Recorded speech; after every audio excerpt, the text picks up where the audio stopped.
Alors bonjour et bienvenue à cette première capsule sur le chapitre 8. Donc le chapitre 8 est le seul chapitre pour le module 3. Donc c'est pour ça qu'il est quand même assez volumineux en termes de quantité de diaporamas. Donc le chapitre 8, c'est vraiment le chapitre sur la chimie organique. Donc on va commencer à parler de molécules qui vont être un petit peu plus liées avec la vie. Okay? Donc des molécules qui interagissent avec le vivant. Donc, les concepts clés, c'est d'abord, on va parler un petit peu de l'introduction à la chimie organique, qu'est-ce que c'est. On va parler de l'écriture organique, donc on va revenir sur des concepts qu'on a vus dans le chapitre 5 du module 1. Donc, il va y avoir des choses par rapport à la structure de Lewis, structure 3D, la polarité. Donc, ça, ce sont des concepts que vous devrez réétudier si jamais vous les avez oubliés du chapitre 5. Puis, on va aussi parler de nouveaux concepts d'écriture, l'écriture de formules moléculaires organiques avec des types d'écriture qui s'appellent écriture développée, semi-développée et stylisée ou encore simplifiée, qui est la même pour celle-là. Donc ça, on va en parler probablement dans la deuxième capsule. La première va être surtout sur l'introduction. Puis par la suite, on va passer sur la classification des types de composés en chimie organique. Donc on va voir ça. Et on va terminer avec l'isomérie, la structure de certaines molécules en 3 dimensions. Donc, qu'est-ce que ça change? Malheureusement, c'est fort possible qu'on n'ait pas le temps de voir l'introduction aux réactions d'oxydoréduction cette session-ci. Par contre, vous allez les voir. Tout ce que on n'aura pas le temps de voir cette session, vous allez le voir dans le prochain cours de chimie, le cours de chimie pour chimie alimentaire 2, donc biochimie. Donc, vous allez voir tous les concepts qu'on n'aura pas le temps de voir dans ce chapitre. Alors, la chimie organique, dans votre quotidien, elle est présente pas mal partout. Donc, vous avez juste à penser à quelques objets, quelques produits ou substances que vous avez, que vous utilisez ou que vous côtoyez dans la vie de tous les jours. Puis vous allez voir qu'il y a beaucoup de choses qu'on utilise qui font partie des molécules de la chimie organique. Par exemple, tous les médicaments, donc l'aspirine, l'acétaminophène, antidépresseurs, etc., sont généralement tous des molécules organiques. Toutes les drogues, évidemment, puisque les médicaments, drogues, c'est pas mal similaire, donc la cocaïne, l'héroïne, crystal meth, ecstasy, etc., ce sont des molécules organiques. Les peintures, latex, alkyd, donc ce sont, encore une fois, des molécules qui ont un lien avec des molécules organiques. Les cosmétiques, parfums, les lotions, rouge à lèvres, crème solaire. Beaucoup de polymères, donc les polymères de plastique. Donc si vous prenez votre cellulaire, c'est fait de plastique surtout. Tout ce qui est le PET, le Teflon, le polyéthylène, les caoutchoucs synthétiques. Il y a des textiles aussi qui sont des polymères synthétiques, par exemple le nylon. Vous avez aussi des additifs, des arômes artificiels, les saveurs. Les saveurs, dans ce que ça soit artificiel ou non, ce sont des molécules organiques. Les colorants, artificiels ou non. Les édulcorants, qui sont des remplacements pour les glucides dans certains aliments. Vous allez en parler un petit peu plus dans le deuxième cours de chimie. Et les agents de conservation aussi sont souvent des molécules organiques. Vous avez d'autres applications, par exemple les cristaux liquides, dans les écrans OLED, ou encore vous avez beaucoup de produits de la vie de tous les jours qui utilisent la chimie organique. Donc ça, c'est juste une petite liste, juste pour vous donner une idée à quel point c'est important. Donc les impacts sur les aliments, c'est qu'il y a plusieurs arômes, plusieurs édulcorants, des colorants, des saveurs artificielles qui sont utilisés dans l'industrie alimentaire. Puis certains sont réputés comme cancérigènes ou sont bannis dans certains pays. Évidemment, c'est parce qu'on a créé ces molécules-là, puis ils ont un impact qu'au départ, on n'avait pas considéré ou on n'avait pas vu. Parce que sur le long terme, il y a des impacts par rapport aux molécules qu'on crée en laboratoire, qui ne sont pas nécessairement retrouvés de façon naturelle. Il y a certains médicaments qui sont excrétés dans l'urine, donc parce que lorsque les médicaments sont expulsés du corps, souvent par l'urine, ben, ils se retrouvent dans les cours d'eau, ils vont contaminer donc tout l'environnement des cours d'eau, ça veut dire les poissons, les crustacés, et ensuite, ça va monter parfois dans la chaîne alimentaire. Il y a certains pesticides, insecticides, qui ont été utilisés longtemps, puis qui sont parfois encore utilisés dans certains pays, qui vont se retrouver sur les fruits et les légumes, puis ils sont responsables d'allergies alimentaires, même certains cancers, puis en plus, ils ont un impact environnemental quand même important. Donc, oui, on en a créé des pesticides ou des insecticides qui sont très, très efficaces, mais en même temps, ils sont tellement efficaces qu'ils ne tuent pas juste les insectes ou encore la mauvaise herbe, ils peuvent avoir un impact sur d'autres systèmes vivants. Puis en plus, il y a des insectes qu'on ne veut pas exterminer. Par exemple, on a beaucoup de difficultés là, maintenant avec les abeilles. Hein, on veut les garder parce que ce sont des insectes qui sont super importants pour la pollinisation, mais on les perd à cause des insecticides qui sont utilisés fréquemment. Donc, il est vraiment important de faire attention lorsqu'on utilise certains produits qui sont considérés comme des produits de synthèse organiques. Évidemment, ce n'est pas tous les produits organiques qui sont de synthèse. Il y a beaucoup de produits organiques qui sont naturels. Donc, évidemment, c'est vraiment un mix là, dans la chimie organique. Donc, il y a beaucoup de normes et de règlements par rapport à tout ce qui est ingrédients et additifs alimentaires.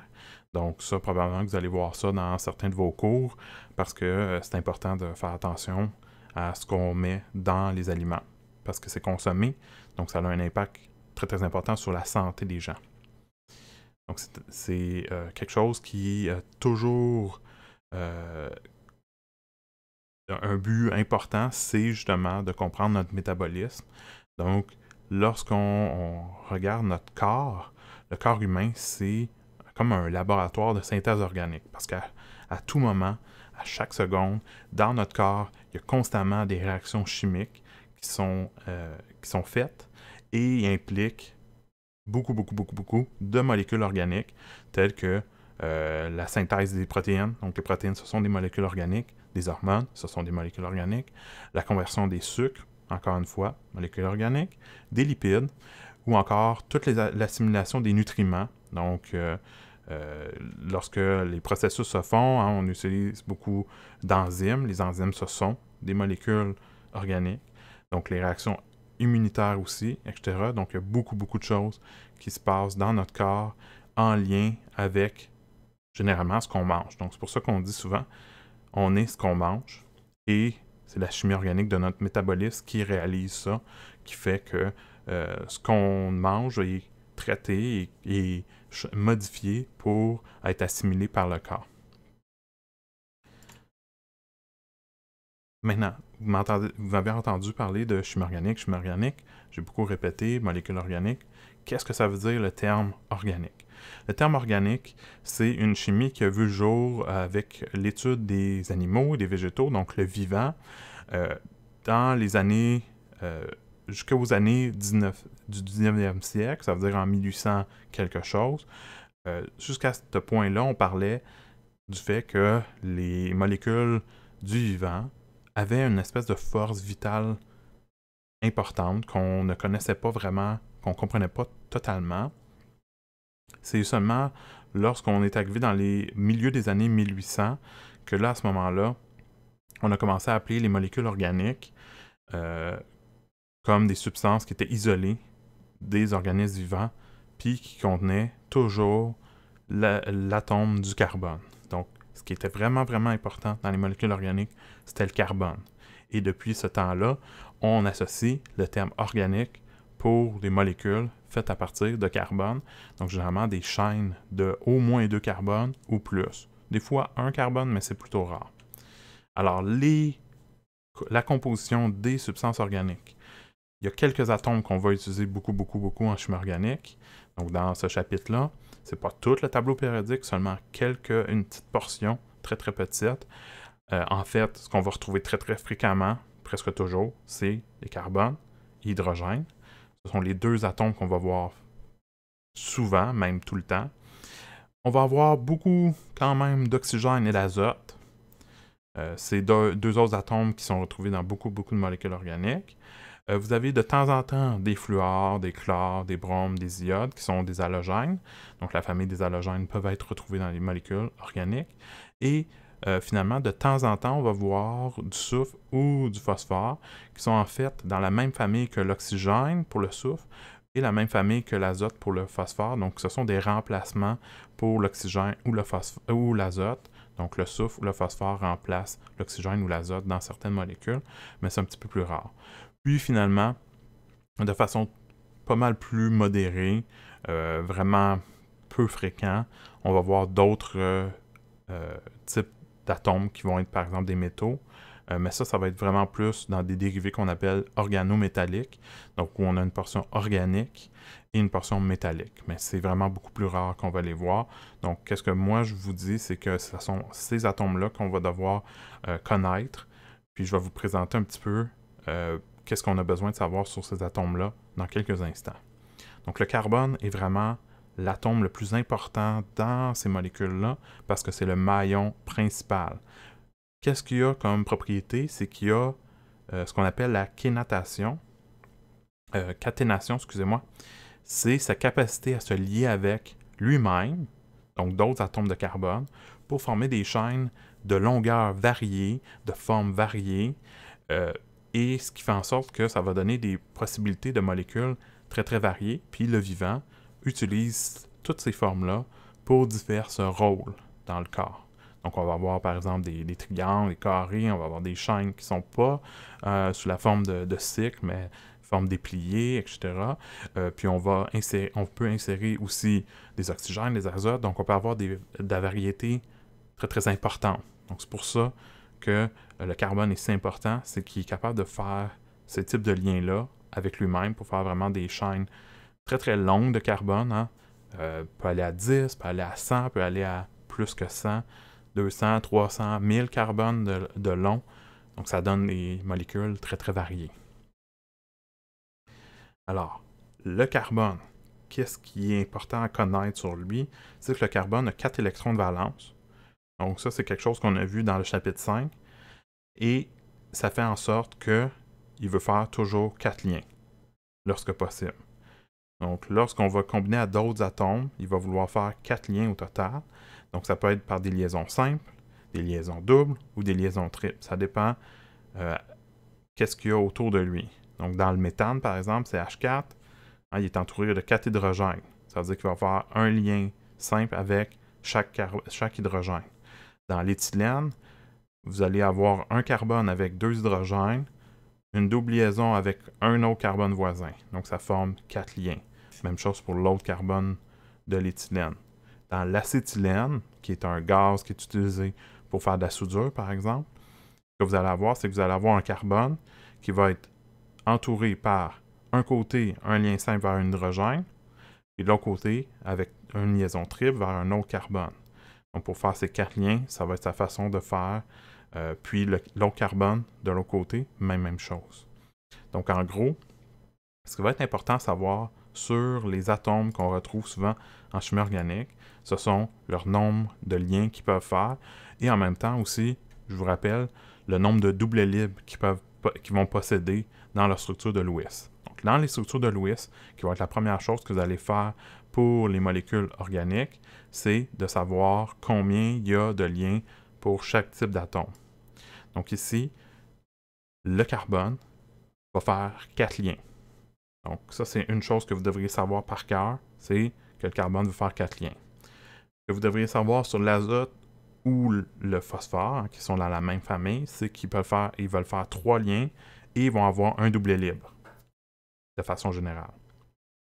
Pour l'oxygène et le soufre, du même coup, parce qu'ils sont dans la même famille, ils veulent avoir 2 liens et 2 doublets libres. Pour l'hydrogène, qu'on va retrouver très fréquemment, il y a juste un électron de valence, donc il peut faire juste un lien avec rien d'autre. Donc il y a juste un lien possible pour l'hydrogène.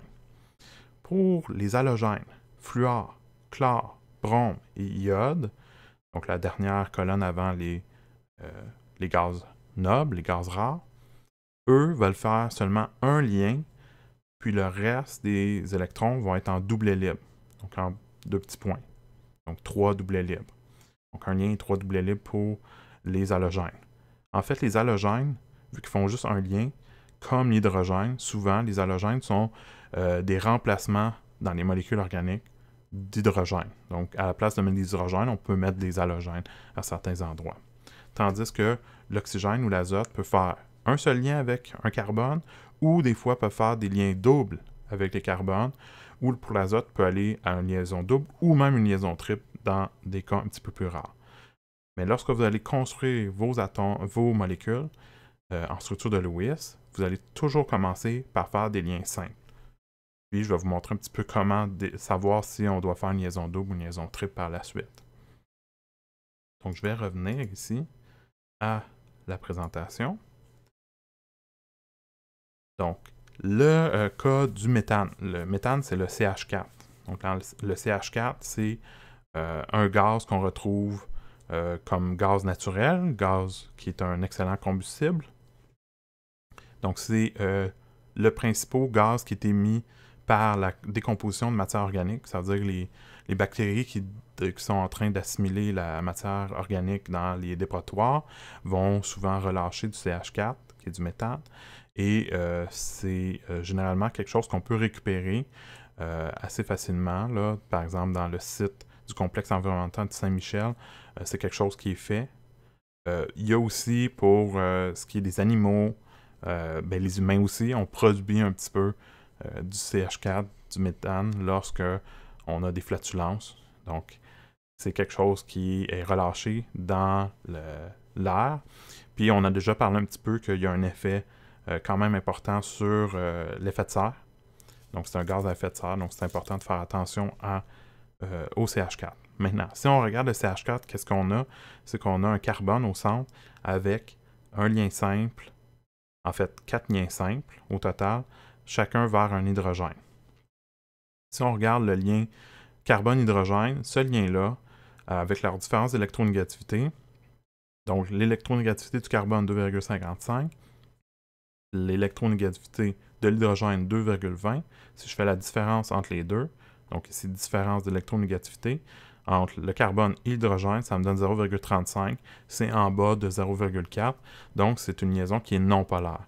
Donc puisque j'ai juste des liaisons non polaires, je vous rappelle, à ce moment-là, on n'a même pas besoin de regarder la molécule en 3 dimensions, on sait que c'est une molécule qui est non polaire.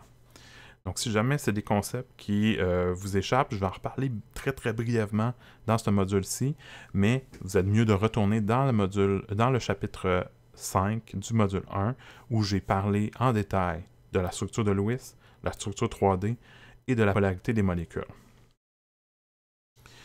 Ici, on vous parle très très brièvement des formules moléculaires empiriques. On n'en a pas vraiment parlé, c'est quelque chose qu'on a laissé tomber là, du cours, fait que j'en parlerai pas en détail. Okay? Donc, les formules moléculaires, c'est lorsqu'on retrouve par exemple C4H8O2, donc c'est comme une formule très très compressée où on voit juste le nombre de chaque atome. C'est pas une formule qu'on va utiliser souvent en chimie organique, mais parfois c'est quelque chose qu'on peut avoir. Comment on a ces formules-là? C'est que généralement on analyse à l'aide d'une méthode analytique qui peut être par exemple l'analyse spectroscopique, on appelle la RMN, résonance magnétique nucléaire, on peut utiliser l'infrarouge, qui est IR, on peut utiliser les rayons UV, donc ultraviolet, on peut utiliser ce qu'on appelle la spectroscopie de masse, la diffraction de rayons X, tout ça, ce sont des méthodes d'analyse quand même complexes qui nous permettent de pouvoir déterminer comment une molécule va, de quoi va avoir l'air une molécule lorsqu'on la regarde. Des molécules complexes.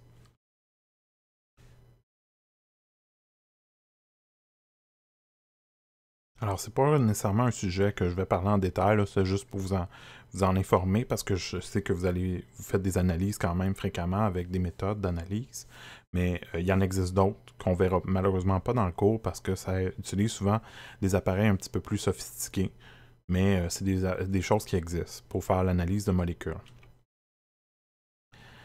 Alors, ici, ce que je fais, c'est un rappel vraiment très très bref de ce qu'on a vu dans le chapitre 5. OK, donc le module 1, chapitre 5, on a vu la géométrie de répulsion, donc comment les molécules vont être en 3D. Donc ça dépend du nombre de paquets d'électrons. Donc quand on regarde un atome central, donc un atome au centre, entouré par d'autres atomes, on regarde combien il y a de paquets d'électrons autour de lui. Donc les paquets d'électrons, je vous rappelle, une liaison simple, double ou triple, ça compte pour un paquet d'électrons. Puis un doublet libre compte aussi pour un paquet d'électrons. Donc dans le cas où vous avez, par exemple, deux paquets d'électrons autour d'un atome, par exemple ici, autour du carbone, on a une liaison simple puis une liaison triple. Donc ça, c'est deux paquets d'électrons distincts. À ce moment-là, la forme va être ce qu'on appelle linéaire. Je vais vous remontrer qu'est-ce que c'est dans la prochaine diapositive. Mais sinon, j'en ai parlé vraiment en détail dans le chapitre 5. Donc, si jamais vous avez des problèmes là, avec ce que je vous dis ici très rapidement, retournez dans le chapitre 5 pour écouter plus en détail. Lorsqu'on a trois paquets d'électrons, donc par exemple ici, autour de ce carbone-là, on a deux hydrogènes, donc liaison 5, donc ça fait 2, plus une double liaison, ça fait 3 paquets d'électrons. Donc à ce moment-là, on va avoir une forme 3D qui s'appelle plane triangulaire. Finalement, la dernière possibilité, c'est d'avoir 4 paquets d'électrons. Donc 4 paquets d'électrons, si vous avez un carbone qui est entouré par 4 atomes, ça veut dire qu'il est en lien 5 vers 4 atomes, donc un total de 4 liaisons différentes, donc 4 paquets d'électrons, ça nous donne une forme qu'on appelle tétraédrique. Donc ça, ici, ce sont les 3 formes 3D où on peut retrouver les atomes centraux. Évidemment, dans les molécules organiques, on va avoir plusieurs atomes centraux, parce qu'en fait, tous les carbones dans une molécule organique vont tous être des atomes qui vont être au centre dans la molécule. Donc, il va falloir regarder chaque carbone séparément pour savoir la géométrie 3D pour chaque carbone séparé. Évidemment, on va les lier quand même ensemble au total pour avoir la molécule complète. Je vais vous montrer un exemple de ça dans quelques instants. Donc ici, vous avez les géométries. Donc linéaire, c'est vraiment à 180 degrés comme ça l'un de l'autre, donc vraiment à l'opposé, les lignes. Tandis que triangulaire plane, c'est plutôt à 120 degrés pour former une espèce de triangle. Puis tétraédrique, on forme d'abord notre triangle, puis on a un lien vers l'avant, puis un lien vers l'arrière, comme ceci. Donc quand vous avez un triangle comme ça rempli, c'est un lien qui va vers vous, vers l'avant de la feuille, tandis qu'un lien assuré comme ça va vers l'arrière de la feuille. Donc, ça va contraire de nous. Un autre rappel aussi, très bref, j'aurai pas le temps de tout réexpliquer, c'est lorsque j'ai parlé de la polarité des molécules. Donc, la polarité des molécules, il y a deux choses à regarder. Vous devez d'abord regarder s'il y a une liaison polaire dans votre molécule. S'il n'y a pas de liaison polaire, tout de suite, vous pouvez dire que votre molécule est non polaire. Peu importe que la molécule soit symétrique ou non. Par contre, si vous avez au moins une liaison polaire ou plus, à ce moment-là, vous devez regarder comment la molécule elle est en 3 dimensions. Pourquoi? Parce que lorsque vous avez au moins un lien polaire, il faut regarder si la molécule elle est symétrique autour de l'atome central. Donc ici, autour de mon carbone, qu'est-ce que j'ai? J'ai 3 hydrogènes et un fluor. Le lien carbone-hydrogène, on l'a vu tantôt, ce sont des liens qui sont non polaires. Par contre, la liaison carbone-fluor, elle, c'est un lien qui est polaire. Donc, j'ai au moins un lien polaire. À ce moment-là, il faut que je regarde comment la molécule elle est en 3D. Donc, on se base toujours sur le modèle 3D pour juger de la polarité globale d'une molécule. Donc, dans ce cas-ci, qu'est-ce que j'ai? J'ai 3 hydrogènes et un fluor, donc c'est pas symétrique partout. Je n'ai pas partout la même chose autour de mon carbone au centre. Donc, ça veut dire que la molécule, elle est polaire. Maintenant, quand on a des longues molécules de carbone, vous allez voir que ça va être plus difficile d'avoir une symétrie autour de l'atome, plutôt de la molécule complète. Fait que dans ces cas-là, souvent, lorsque vous allez avoir au moins un lien polaire ou plus, dans la majorité des cas en chimie organique, vous allez avoir une molécule qui va être polaire. Donc, le fait d'avoir un lien ou plus qui sont polaires va faire que la molécule va être souvent polaire lorsqu'on va avoir des molécules un petit peu plus complexes. Donc, pour ça, je vais quand même faire ici un exercice. Mais avant de faire l'exercice, je vais vous montrer qu'est-ce que ça a l'air des molécules organiques. Okay? Comment on va faire pour dessiner leur structure de Lewis, dessiner en 3D. Puis après ça, je vais répondre à ces questions-là par la suite avec la molécule qui est ici. Mais d'abord, je vais faire une première explication avec vous ici sur la première molécule que j'ai choisie, qui est un CH3, CH, CH2. Donc, remarquez, j'ai vraiment fait attention, puis à chaque fois qu'on va écrire des molécules organiques, vous allez avoir généralement une chaîne de carbone, c'est-à-dire plusieurs carbones qui sont généralement toujours liés entre eux. Les carbones, ce qui est lié directement au carbone, généralement, est ce qui va suivre. Ça veut dire que les 3 hydrogènes qui sont ici après le premier carbone, puisqu'ils sont tout de suite après, c'est qu'ils sont liés au premier carbone.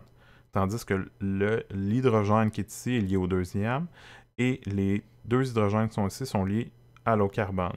Parfois, au lieu d'avoir juste des hydrogènes, on peut avoir des oxygènes, on peut avoir des azotes, on peut avoir des halogènes, puis ils vont être placés de la même façon, ça veut dire toujours en suivant le carbone. Donc, ici, dans l'exemple qui est là, ce que je vais faire, c'est toujours, je vous indique toujours de faire ça, c'est de faire votre chaîne avec juste vos carbones. Donc, commencez toujours à placer, par exemple, ici, j'ai 3 carbones. 1, 2, 3. Donc, je fais ma chaîne de 3 carbones, OK, pour ma structure de Lewis. Là, je vais mettre, qu'est-ce que j'ai autour du premier carbone? J'ai 3 hydrogènes. Donc, je vais faire un hydrogène, oups, excusez, ici, un deuxième hydrogène, et un troisième hydrogène comme ça.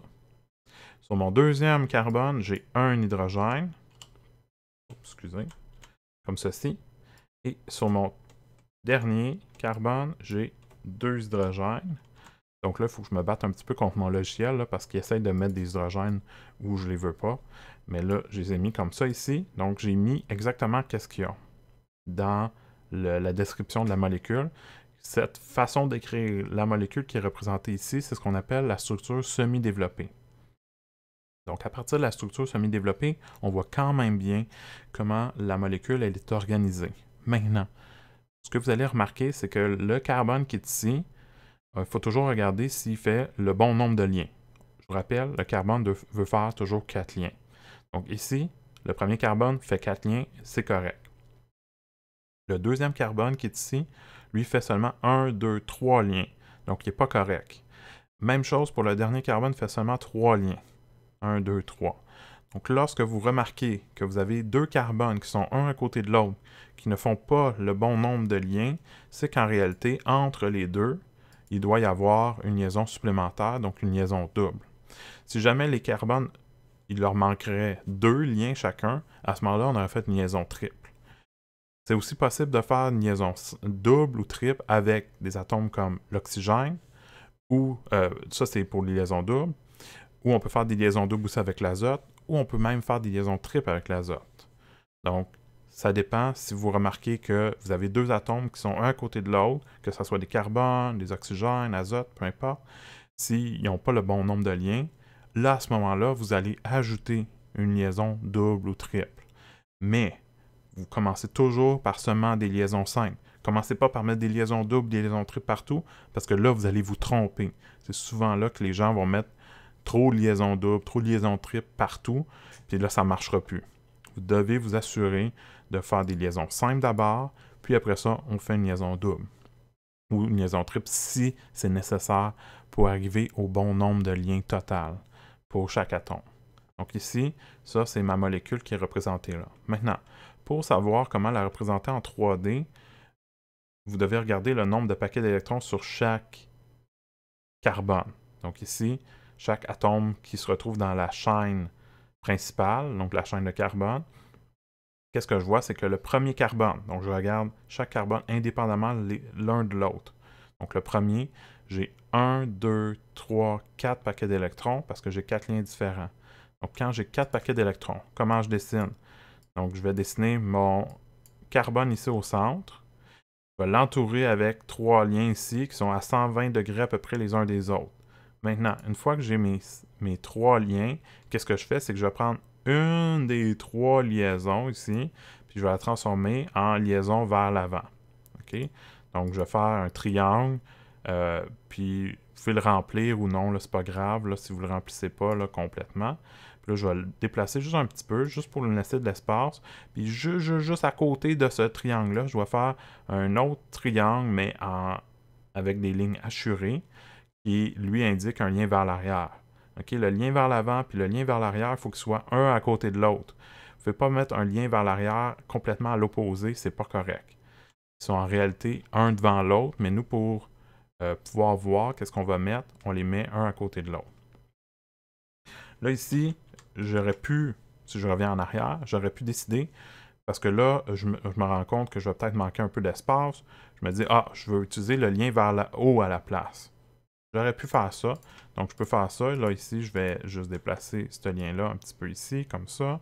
Le mettre un petit peu en angle pour pouvoir faire mon autre lien ici, comme ça. Donc, peu importe que vous fassiez comme je l'avais fait ou comme ceci, ça revient au même, c'est correct. Maintenant, je dois mettre les 4 éléments, 4 atomes voisins de ce carbone-là. Donc, j'ai à mettre 3 hydrogènes et 1 carbone. Le plus possible, réservez-vous les liaisons normales, ceux qui ne sont pas vers l'avant ou vers l'arrière, pour des carbones. Ça veut dire, ce lien-là, je pourrais mettre mon carbone, mais il faut que je continue la molécule de ce côté-là, donc je vais manquer d'espace, donc je vais le mettre de l'autre côté. Donc, je vais mettre mon prochain carbone ici, puis je vais mettre mes hydrogènes sur les 3 autres positions, parce que j'ai 3 hydrogènes à placer. Maintenant, pour le prochain carbone, j'ai déjà une liaison de dessiner. Et là, quand je regarde ici, j'ai 1, 2, 3 paquets d'électrons autour de ce carbone-là. Donc, 3 paquets d'électrons, ça veut dire triangulaire, planaire. Donc, je vais faire mes 3 lignes, mais cette fois-ci, plutôt que de transformer une des 3 lignes en lien vers l'avant puis vers l'arrière, ce que je fais, c'est que je les laisse comme ils sont là. Tout ce que je vais faire, c'est en transformer une pour avoir une liaison double. Donc, par exemple, celle-ci, je la transforme en liaison double vers un autre carbone. L'autre lien qui n'a pas encore rien, c'est mon hydrogène qui n'est pas encore placé, qui doit être placé ici. Finalement, le dernier carbone qui est ici va avoir des liaisons de la même façon. Ça veut dire triangulaire plane, parce que, encore une fois, j'ai 1, 2, 3 paquets d'électrons. Donc ici, je vais mettre mes 2 hydrogènes comme ceci.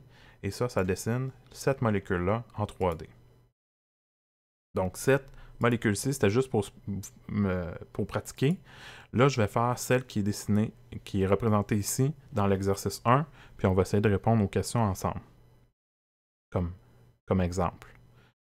Donc, je vais retourner à ce que j'avais ici,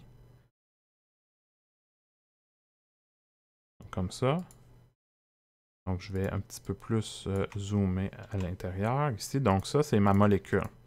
Ce que vous allez voir, c'est que des fois, pour le premier carbone, des fois, on triche un petit peu, on va mettre des atomes qui se retrouvent liés au premier carbone devant ce carbone-là, parce que, vu que c'est le premier, il y a un petit peu d'espace devant.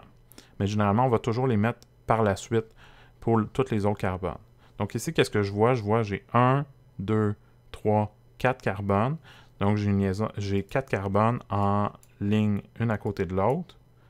Donc je vais mettre mes 4 carbones ici. Donc premier carbone, deuxième carbone, troisième carbone, quatrième carbone. Donc je dessine d'abord ma structure de Lewis. Donc, ma structure de Lewis pour les 4 carbones. La première chose que vous allez voir, c'est qu'ici, il y a un CH2 puis un OH devant. L'ordre, pourquoi on a mis OH dans ce sens-là, c'est très très important, c'est qu'au fond, le carbone qui est ici est lié à l'oxygène ainsi qu'aux 2 hydrogènes qui le suivent. L'hydrogène qui est ici, qui est avec le O, il est lié directement au O et pas directement au carbone. Pourquoi? Parce que sinon, on aurait mis ce H-là avec les autres. Donc ici, ce qu'on va avoir, là, je vais juste déplacer un petit peu pour me laisser de l'espace pour que vous puissiez voir, c'est qu'on va avoir 2 hydrogènes directement sur l'oxygène, sur le carbone. On va avoir un oxygène, puis sur cet oxygène-là, on a aussi un hydrogène ici au bout. Et ça, c'est ce qui cause le OH. Donc CH2 avec le OH devant. Ensuite, sur le carbone qui est ici, on a un H. Sur le carbone qui est ici, le troisième, on a seulement un H. Et sur le dernier carbone, on a 3 H. Maintenant, ce que je vous recommande, c'est toujours mettre sur les atomes qui sont autres que des carbones et des hydrogènes, mettre vos doublets libres. Donc, je vous rappelle, sur l'oxygène, en plus des 2 liens, il doit y avoir 2 doublets libres pour l'oxygène. Donc, je vais tout de suite le mettre. Pour les carbones qui sont ici, il faut regarder est-ce qu'ils respectent le nombre de liens normal que le carbone devrait faire. Donc, le carbone, le premier qui est ici, fait 4 liens. Donc, ça, c'est correct. Le deuxième fait seulement 3 liens. Donc, ça, c'est pas correct. Le troisième fait seulement 3 liens. Donc, lui non plus, c'est pas correct. Donc, il manque chacun un lien ici. Le dernier carbone, le quatrième, lui, est correct, fait ses 4 liens. Donc, je me rends compte qu'entre le deuxième et le troisième, il manque chacun une liaison. Donc, j'ajoute une liaison entre les deux, qui est ma liaison double. Donc ça, c'est ma structure de Lewis de la molécule qui est dessinée ici. Maintenant, on vous demande de dessiner la molécule en 3D le plus possible, exactement le plus possible. Donc, on part de ma structure de Lewis. Puis, je vais pouvoir savoir le carbone qui est ici. Donc, généralement, tous les carbones vont être des atomes qui sont au centre. Donc, je dois les regarder pour savoir c'est quoi leur forme 3D pour tous les carbones, un après l'autre. Et évidemment, ils vont être liés entre eux lorsque je vais faire ma forme 3D complète. Donc ici, qu'est-ce que j'ai? J'ai 1, 2, 3, 4 paquets d'électrons. Donc, je commence par 3. Puis, ce que je vais faire, c'est comme tantôt, je vais en prendre un des paquets d'électrons. Donc, j'ai pris encore celui du haut. Puis, je vais le tasser un petit peu pour pouvoir venir placer mon autre ici comme ça. Évidemment, vous ne pouvez pas le tasser là, lorsque vous allez le dessiner, mais essayez quand vous allez dessiner votre triangle, de comme l'amener plus d'un côté que de l'autre. Comme ça, vous allez pouvoir mettre, par exemple, vos hydrogènes ici. Ce que je vais faire, c'est que je vais mettre mon prochain carbone de ce côté-là, mais j'aurais pu le mettre de l'autre côté, il n'y a pas de problème, en autant que vous avez de la place pour continuer à dessiner. Mais qu'est-ce que moi je vais faire, c'est que je vais mettre mon oxygène ici. L'oxygène, lui, est particulier, c'est parce que lui aussi est un atome central, hein, il est entouré avec un autre hydrogène. Donc, il va falloir que lui aussi, je lui mette une forme 3D. Puis, il y a 2 doublets libres, puis les doublets libres comptent comme des paquets d'électrons. Donc ici, l'oxygène qui est là, il y a 1, 2, 3, 4 paquets d'électrons. Pas seulement 2. Hein? On ne regarde pas juste les liens, on regarde aussi les doublets libres. Donc ici, il y a 2 doublets libres. Donc, qu'est-ce que je vais faire? C'est que je vais dessiner ici les doublets libres comme ça, ici au bout des liaisons qui vont vers l'avant puis vers l'arrière. Comme ça. Pour le prochain carbone, okay, le deuxième ici, vous avez 3 liaisons, 2 simples et une double, donc vous avez 3 paquets d'électrons. Donc 3 paquets d'électrons, c'est triangulaire plane. Et comme tantôt, avec l'autre exemple que j'ai montré, on va faire un petit peu la même chose. Donc, j'avais déjà un lien de dessiné avec l'autre carbone. Donc, je l'utilise. J'en ajoute 2 autres avec les bons angles de 120 degrés le plus possible. Puis, on va en transformer un des deux en liaison double vers le prochain carbone. Tandis que l'autre liaison, on va l'utiliser pour l'hydrogène qui est ici. Le prochain carbone, le troisième, lui, a la même chose que le deuxième. Ça veut dire qu'il y a 2 liaisons simples et une liaison double. Donc, ici, il y a une forme, encore une fois, triangulaire plane. Puis, j'utilise la liaison double qui était déjà dessinée. J'en ajoute 2 liens à 120 degrés de ce premier lien-là pour former comme un triangle. Et ce que je vais faire, c'est que je vais placer le prochain carbone. Donc, je vais le placer ici. Puis, je vais mettre l'autre hydrogène qui se trouve sur le troisième carbone, à son endroit ici. Finalement, le dernier carbone, lui, a 1, 2, 3, 4 paquets d'électrons autour de lui. Donc, c'est tétraédrique, comme le premier qu'on avait dessiné. Je vais faire la même chose. Je vais dessiner mes 3 liens, puis je vais prendre un des 3 liens pour l'amener vers l'avant. Puis en faisant ça, je vais juste le tasser ici un petit peu pour faire le lien vers l'arrière, en assurer juste à côté, le plus proche possible. Puis là, je vais mettre mes atomes d'hydrogène autour ici pour avoir mes 3 hydrogènes autour du dernier carbone. Donc ça ici, c'est mon dessin 3D de la molécule d'en haut. Maintenant, on vous demande si la molécule elle est polaire. Donc qu'est-ce qu'on va voir? C'est que les liens CH, on sait déjà, ce sont des liens non polaires. Les liens CC, ce sont déjà des... On sait déjà, ce sont des liens non polaires. Parce qu'entre deux carbones, c'est la même polarité. Alors, si je fais la différence, ça va être 0. Maintenant, par contre, dans cette molécule-là, il y a aussi les liens CO et des liens OH. Si vous regardez les liens CO, lorsqu'on fait la différence de l'électronégativité, vous allez voir que c'est un lien qui est polaire. On en a un ici. Donc ça, c'est un lien polaire. Puis le lien OH est aussi un lien polaire. Donc comme ça. Puisque j'ai des liaisons polaires, il faut que je regarde si la molécule elle est symétrique. Donc ici, première chose, c'est que on a la présence d'au moins un lien polaire. La prochaine chose qu'on regarde, c'est est-ce que la molécule elle est symétrique? Ça veut dire, est-ce que tout autour, par exemple, de la molécule, c'est pareil, c'est la même chose du côté gauche puis du côté droit, en haut et en bas. Clairement, c'est pas la même chose. Ici, on a un OH, puis de ce côté-là, on n'a pas pantoute de OH. Donc, à ce moment-là, la molécule n'est pas symétrique. Donc, la molécule, je vais juste descendre pour que vous puissiez bien voir, la molécule est polaire. Okay? Donc, cette molécule-là est une molécule polaire. Donc, généralement, comme je vous dis, dans les molécules organiques, puisque ce sont des molécules un petit peu plus longues, c'est beaucoup plus rare d'avoir des molécules symétriques. Donc, puisqu'il n'y a pas de symétrie dans la majorité des molécules organiques, dès que vous avez des liens polaires, la molécule va être généralement polaire. Ça va être pas mal similaire, tout de suite une conclusion qu'on va pouvoir tirer. Maintenant, on vous demande dans le problème. Donc, si je reviens ici, on vous demandait si c'était polaire.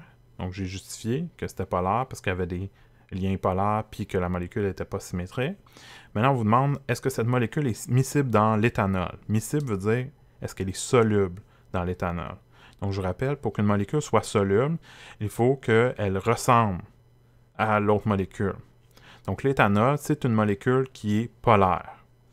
Donc, puisque l'éthanol est polaire, je vous rappelle que des molécules, pour être miscibles avec une autre, il faut qu'elles soient de même type. Ça veut dire, molécule polaire dans polaire, c'est correct. Molécule non polaire dans non polaire, c'est correct. Mais si je commence à mélanger une molécule polaire dans un non polaire, là, ça ne fonctionnerait pas.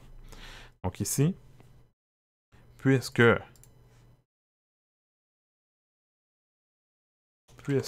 l'éthanol est une molécule polaire et que notre molécule est aussi polaire, alors les deux sont miscibles ensemble. Donc, ils sont solubles l'une dans l'autre parce que les deux sont polaires. Ils font les mêmes types d'interactions intermoléculaires. Donc, je vous rappelle, dans le chapitre 5, on a vu les types d'interactions intermoléculaires qui peuvent être faites entre les molécules. Donc, entre deux molécules, il peut y avoir différents types d'interactions intermoléculaires. Je vous rappelle, on peut avoir dipôle, dipôle, par exemple. Ça, c'est une de celles qu'on a vues. Là, j'essaie de me rappeler là, comment on les a vues, sous quel terme.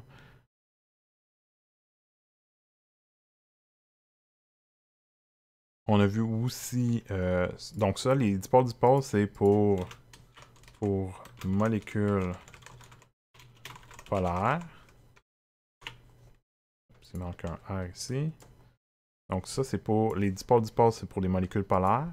Vous avez des forces de dispersion.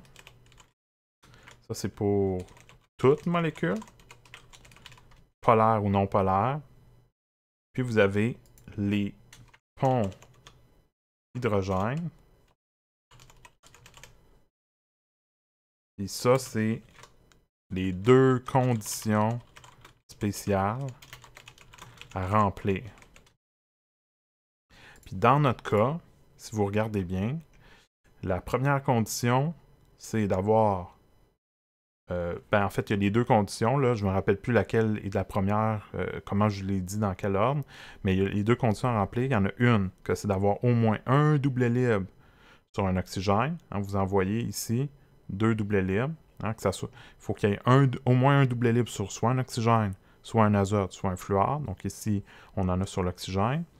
Et l'autre condition, c'est d'avoir au moins un hydrogène lié à soit un oxygène, un azote ou un fluor. Donc dans ce cas-ci, on a un hydrogène lié avec l'oxygène. Si je regarde la molécule d'éthanol, on va voir la même chose. Il y a un hydrogène qui est lié directement à un oxygène, puis sur cet oxygène-là, il y aurait des doublets libres. Donc lui aussi peut faire des ponts H. Donc ici, toutes ces interactions-là, OK, là je vais les mettre en ordre de force. Donc, force de dispersion, c'est les moins fortes. Dipôles sont un petit peu plus fortes. Puis les ponts hydrogène, c'est les plus fortes. Donc, les deux molécules, donc l'éthanol et notre molécule, peuvent faire ces trois types d'interactions intermoléculaires. Et vu qu'ils peuvent faire les trois mêmes, c'est ce qui fait en sorte qu'ils peuvent se mélanger facilement entre elles. Donc, si jamais c'est quelque chose là, que vous avez besoin de vous rappeler, c'est quoi les forces de dispersion, c'est quoi des dipôles, c'est quoi des ponts hydrogène, je vous demanderai de retourner dans la capsule dans laquelle on a vu ces interactions intermoléculaires dans le chapitre 5. Donc, c'est une des deux dernières capsules. J'en ai parlé vraiment plus en détail de ces deux types, ces trois types d'interactions intermoléculaires. Maintenant, pour terminer la capsule aujourd'hui, il me reste une dernière chose. Là, je sais que la capsule est quand même longue, mais ce que je veux vous parler, c'est de l'exercice 2.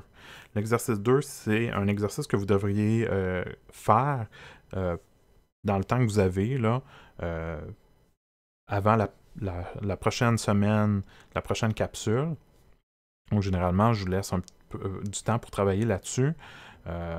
Donc, ici, ce que vous allez avoir, c'est que vous allez avoir un tableau dans lequel vous avez des molécules. Donc ici, je vous présente, vous avez étudiant 1, 2, 3, 4, 5, 6, etc. Puis vous avez deux molécules dans chaque case. Comment vous allez, par exemple, essayer de faire des molécules?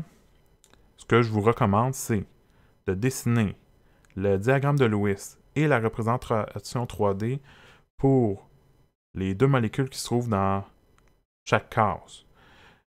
Je ne vous demanderai pas nécessairement de faire toutes les cases. Qu'est-ce que je vous recommande, c'est d'en faire le plus possible, mais qu'est-ce qui est suggéré, c'est au moins d'en faire deux cases différentes.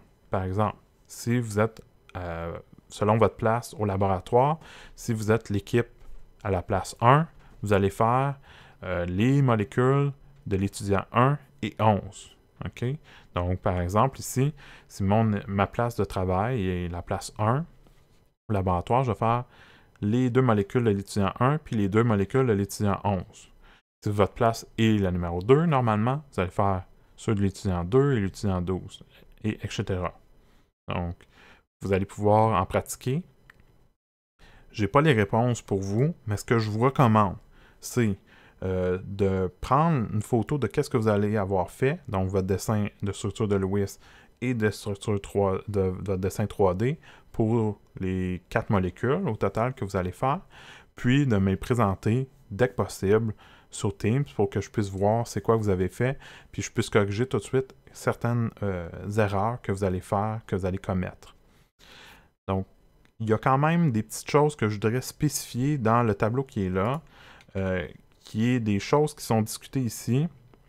Donc, par exemple, on vous parle du groupement C6H5, donc qui est un cycle de 6 carbones, avec des liaisons doubles, en alternance, avec des liaisons simples. Puis on vous parle aussi du groupement COH. Donc je vais vous présenter ces deux-là, parce que vous allez peut-être les rencontrer dans vos molécules. Donc ici, je vous montre qu'est-ce que ça peut avoir l'air. Donc le C6H5, c'est un cycle de 6 carbones. Donc vous voyez un petit peu qu'est-ce que ça va avoir l'air. Donc 6 carbones liés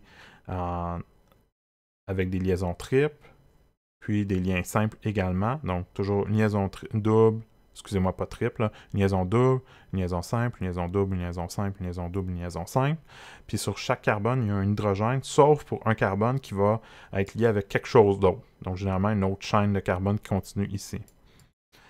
Lorsque vous avez un COOH dans votre molécule, ou des fois, vous allez avoir un COO, puis ça peut être un CH3, ou des fois, ça va être CONH2 ou quelque chose du genre. Donc, dès que vous avez un CO avec un autre atome, ça peut être un O avec un H, ou un autre comme un azote, ou un soufre, etc. C'est en fait, vous avez la forme suivante, vous avez COOH, ou encore COON avec des H. Okay? Donc, vous allez avoir toujours les deux atomes vont être liés avec le carbone. Donc, ici, les deux oxygènes sont liés au carbone. Mais l'hydrogène, lui, n'est pas lié au carbone. Il est lié avec l'oxygène qui se retrouve ici. Ou encore, si on a CONH2, ça serait les deux hydrogènes qui seraient liés avec l'azote. En faisant des exercices, ça va peut-être venir. C'est vraiment en pratiquant que vous allez voir ce type de fonction-là, de forme de molécules là, que vous allez retrouver fréquemment en chimie organique. D'autres petites choses que vous pouvez peut-être rencontrer de temps en temps, c'est dans certaines molécules, on va avoir un tiret vers le bas ou des fois vers le haut. C'est que vous avez comme un groupement attaché avec le carbone qui se trouve par exemple la deuxième ou la troisième position, qui est plus au centre. On peut montrer qu'il y a comme un embranchement. Bien, vous allez avoir un petit tiret vers le bas. Donc, c'est un embranchement, comme mon carbone ici, qui est là, qui est au centre, okay, le CH. Il est lié avec deux CH3 de ce côté-ci et là, puis un autre CH3 de ce côté-là. Donc, c'est comme si j'avais un embranchement avec deux branches différentes. Et finalement, une autre chose qui peut arriver de temps en temps, c'est que vous pourriez avoir un oxygène ou des fois un azote qui vont se retrouver dans le milieu d'une chaîne de carbone. C'est un petit peu plus rare, mais ça peut arriver. Par contre, faites attention, il faut toujours quand même respecter le nombre de liens. Ça veut dire que l'oxygène ne veut pas faire plus que 2 liens, puis le carbone veut faire 4 liens, mais pas plus, mais pas moins. Donc, il faut quand même respecter ça. Donc, des fois, ça se peut que l'oxygène se positionne dans une chaîne, dans le milieu d'une chaîne de carbone, ou un azote peut se faire la même chose. Donc, ça dépend vraiment de vos molécules. Donc, qu'est-ce que je vous recommande? C'est de suivre l'exercice qui est là, d'essayer d'en faire le plus possible. Puis si jamais vous bloquez, venez me voir, puis on va regarder ça ensemble. Donc, je sais que la capsule est quand même longue, mais je vais m'arrêter là parce que ça fait un bon début. Dans la prochaine capsule, on va reparler de ce tableau-là. Mais cette fois-ci, on va parler de comment dessiner les molécules organiques d'une autre façon que d'utiliser les structures de Lewis ou les structures 3D. Donc là-dessus, je vous laisse sur cet exercice-là. À la prochaine!